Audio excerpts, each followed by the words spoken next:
रत्नागिरीमध्ये महायुतीच्या नगराध्यक्ष पदाच्या उमेदवार शिल्पा सुर्वे आणि ठाकरे गटाच्या नगराध्यक्ष पदाच्या उमेदवार शिवानी माने या दोघींनीही सागर वेवशी बोलताना आपला विजय निश्चित आहे असा विश्वास व्यक्त केलाय. कारण सगळ्यांनी मिळून या शहराचा विकास करायचा आहे, त्यामुळे एकमेकाला धरूनच सगळा विकास केला पाहिजे. नक्कीच महायुतीचा विजय होणार आहे आणि महायुतीचे जास्तीत जास्त नगरसेवक रत्नागिरी नगर परिषदेमध्ये निवडून येणार आहे. नगराध्यक्ष म्हणून मी सुद्धा महायुतीची उमेदवार म्हणून निवडून येणार आहे याची पूर्ण खात्री आम्हाला सगळ्यांना आहे.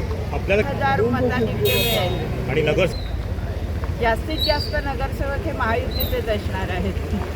एक महायुती म्हणून एकत्रितपणे केलेला जो प्रचार आहे किंवा महायुतीचे आमचे सगळे नेते असू देत, सर्व कार्यकर्ते असू देत, यांनी अगदी तळागाळामध्ये जाऊन प्रचार केलेला आहे आणि निव्वळ इलेक्शन पुरता प्रचार नाही आहे, तर ही सगळी मंडळी सर्व लोकांच्या सुखदुःखामध्ये कायम जात असतात. त्यामुळे निवडणुकीपुरतं हे नातं नाही आहे, तर कायम बांधलेलं हे नातं आहे. त्यामुळे नक्कीच लोक आम्हाला स्वीकारतील. आमच्या बाजून लागेल.